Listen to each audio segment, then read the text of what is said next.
Hello guys and gals, me Mutahar, and tomorrow is a pretty huge day. It's the PlayStation Blackout. Woohoo!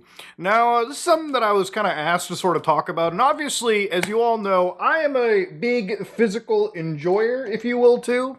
You know, I've been buying physical games for a lot of years. I remember this copy of GTA 5 when I got it for the old PlayStation Triple. Launch day, ladies and gentlemen. Installed this on my system, you know, back in the day. You just install the game. I mean, you still install them. Back in the day, you just put the disc in. You see a cool little GTA loading screen, install stuff for you.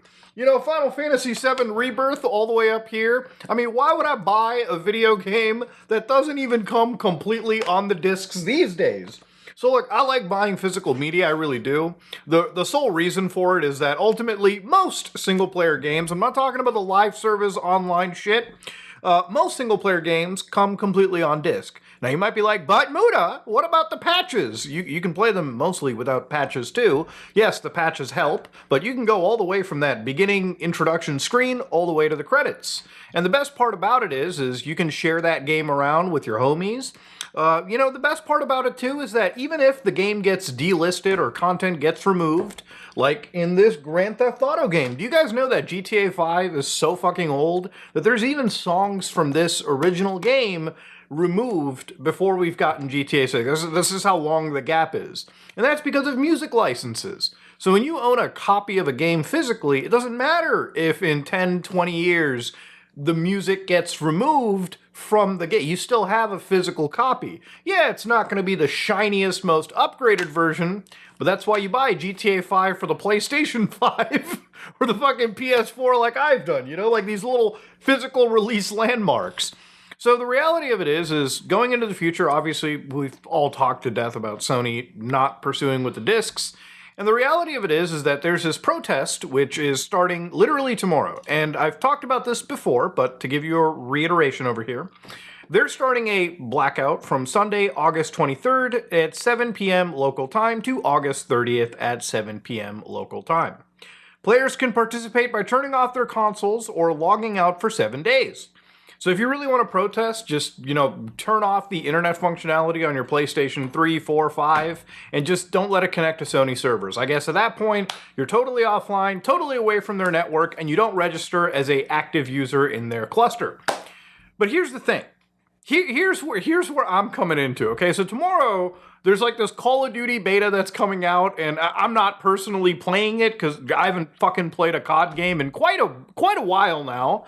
But I can imagine it's one of the most popular betas, and I imagine for the average Sony gamer, that's pretty much what it comes down to, okay? They're like, hey, I'd love my ball and gun game. Of course I'm going to play it tomorrow. So I understand the value of a protest like this, a blackout. I totally get it, and I'm actually on the side of the people hosting it. Yes, PlayStation gamers, maybe in some different cosmic universe, a protest is enough for Sony to go back and bring physical content back. But at this point, I don't really trust Sony. I don't really care much for Sony. And going forward, I have no interest in things like PlayStation 6. And I'll explain it really quickly, okay? This is not a situation where Sony produces video games anymore that I have a genuine interest in. Wolverine, I don't really care. The only fucking game that's coming out that I have any interest in that's on Sony's console exclusively for the time being, and Microsoft's Xbox, is Grand Theft Auto 6. A game that will also be releasing on the Xbox, which is a superior digital platform, at least even on the consoles. But it's also a game that's going to be on Steam at some point too, right? And especially on PC where it's cracked. It may already be cracked because it's sitting in the fucking jaws of a hacker right now, pretty credibly, seemingly for now, okay? But anyways, this Blackout comes out with a whole week. And I just want to kind of reiterate something here. I think if this is to be effective, it needs to be longer than 7 days, okay? A blackout only makes sense for Sony is when you start to change your spending habits that actually directly hurt Sony. So for instance, the last like 4 or 5 releases that I've actually purchased on my system, anything after I think Saros for PlayStation 5, I've exclusively been buying as much of my games on either Steam or on GOG. Hell, I even bought some original Xbox games on the Xbox Series X because they were like backwards compatible, right? And I'll be real with you, okay? That is what's going to hurt Sony, not necessarily a fucking blackout that's only going to last a week. Reducing your reducing your usage by 7 days and then immediately relogging in is basically telling Sony that you're putting a fucking end date to your actual protest. This brings me back to like the MW3 protests or like the MW2 shit like back in the day on Steam, where yeah, a protest seems cool until you give the company the actual end date. So they know when to expect the errant removal of the actual like user base and when they're effectively going to be coming back. Now, it's interesting that Sony was sending out like emails earlier today and yesterday where they were telling people about, hey, do you know that there are some new terms of services? You accepted these, by the way. Now, I haven't logged into my PlayStation ever since this information came out. Actually, the other day, I loaded up GTA 5 because I'm doing this 100%ing of every Rockstar game that is out there before GTA 6, and I have a save file on PlayStation 5 that I was just getting through for the 100%. But again, totally offline game, don't really have PlayStation Plus, don't really play GTA Online on the consoles. But it's interesting that Sony will give you these new terms and deals, and every company does this. Steam will do this, Xbox will do this, Nintendo will do this, Apple will, every company gives you these updated terms. But it's interesting when you start reading more into the terms, right?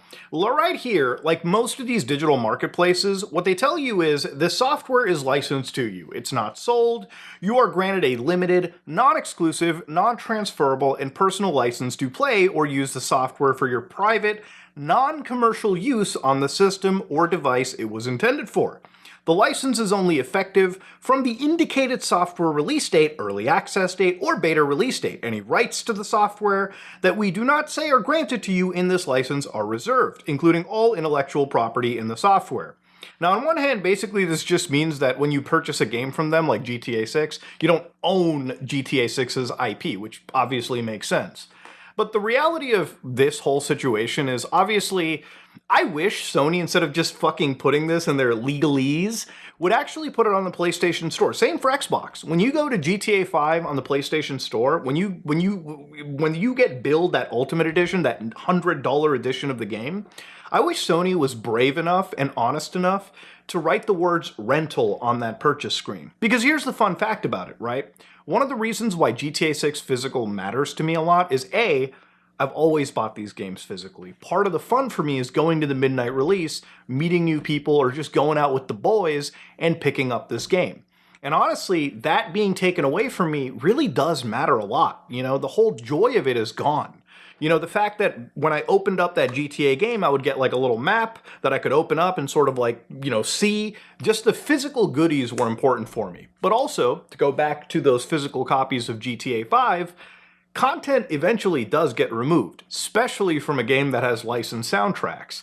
And that's why I like owning the fucking game, because even though down the road shit does get gutted, you do have a physical copy of a game that you can put in a console or on a PC emulator and just play that down the road. So for me, this shit is pretty important.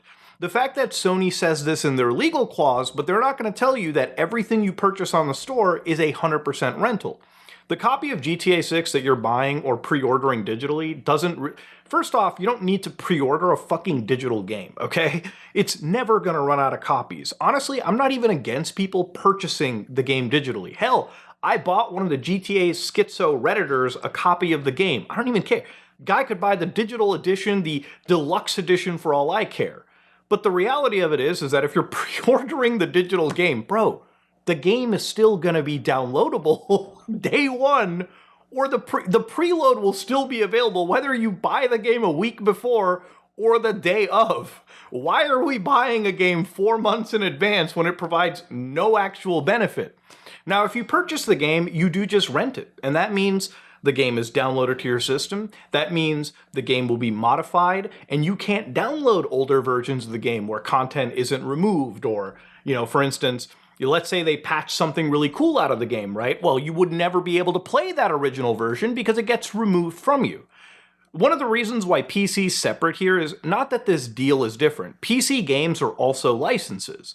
But when it comes to any video game, especially something like GTA 6, which is a single-player release, you can always crack the game and have an in-time version, right? There always exists a cracked version of a game, in most cases, especially popular titles, where you can just play the game at a certain point in time that's frozen, right? You can download GOG versions of video games that are just completely launcher free, DRM free, that are locked to a specific point in time. And that's not something you're able to do with something like PlayStation. One of the reasons why I'm not in the PlayStation, or really even as much as the Xbox camp, is because now that Sony has done this, the important part is they have basically locked off the system for most people. And they've created gimped computers. At the end of the day, there is no fundamental difference between buying a gaming computer, which most of my friends are starting to do, and playing on Steam anyways. There is no fundamental difference from having a PC or a console. A console is effectively just a computer that can only purchase and process video games from one storefront. That's all that it is now. So ultimately, at the end of the day, when it comes to Sony's exact situation here, what we just have to understand is, if this is the world that they've built, the only way to counter them, which I don't think a weak boycott is really going to do much for anything, you just have to change how you purchase games. And honestly, at this point, if there wasn't a wake-up call that tells you, hey, the next PlayStation that I get, instead of buying that for whatever absurd price it's going to be, I'll just buy the PC and purchase my games on a litany of launchers. On PC, you've got Steam, you've got Epic, you've got GOG, you've got, the actual retailers themselves. Like, if you want to buy, let's say that Rockstar's selling GTA 6 and they're selling you a 20% off deal on their own launcher as opposed to Steam, well, then you just buy it on their launcher and you play the game through their launcher, right? Vice versa. If there's a sale on Epic or if the sale is on Steam, you can pick between different storefronts. Sony has made a situation where the only way to rent GTA 6, because I'm going to call all their purchases from now on rentals, is just on their storefront. And if you're not seeing the issue there where you only have one centralized place, then you're never going to understand the story. That's pretty much what this whole situation has kind of come down to. And that's where I'll say, if you really want to make an actual concerted effort into this, you might want to abandon the platform altogether and just start switching over to other things. One of the biggest pain in the ass moments for me is realizing the next PlayStation 6 probably won't have any physical, trays or physical disk drives. That means everything that I bought on the PlayStation 4, 5, and 3 don't really get, anything that I bought on the PS5 really won't be running on the PlayStation 6 unless they somehow have a attachment disk drive that also just reads my old, which at that point, what the fuck are we doing? You know what I mean? If we're already going to have attachment disk drives or anything, why not just fucking keep the discs to begin with? The reality is, Sony realizes that a vast majority of their player base are digital owners. They're digital people. They're people that just buy stuff digitally. And so they've axed off the physical section, so now they can force you into a storefront where they constantly make sales. There's no used game market anymore. There's no fucking competition. And that's really what it is. It's a corporation's play to just basically dominate the entire market for themselves. And ultimately, at the end of the day, if you want to make anything heard, again, like I said, you can just switch off and purchase games on the PC. There's a reason why I have not spent really any tangible money on the Xbox storefront, aside from $30 over the course of a year, 2 years, where all I did was buy old Xbox 360 games on sale, old Xbox games for $2.79 a pop. They haven't really seen money from me. I used to actually buy Xbox games, but when they stopped making proper physical media, when they strictly went to that digital marketplace, I was like, why am I buying Xbox games when I can just buy the same games on a platform like a PC and just play them there across multiple devices, not even just a device that I have to buy from their own store? Again, I think it's a terrible decision by Sony, and I think, God willing, in the next several years, when PlayStation 6 comes out and they realize people are kind of growing up, they're realizing, hey, PlayStation's not the only game in town. It doesn't really do anything special compared to all the other people in the marketplace, and I'm just getting a better deal anyways. I think the general trend will shift, and I think that's when Sony will realize the decisions that they've made now, are fucking terrible, right? But the only way to achieve that is not by not playing your PlayStation or signing into the network for a fucking week. all that does is just give the expiration date to this entire movement.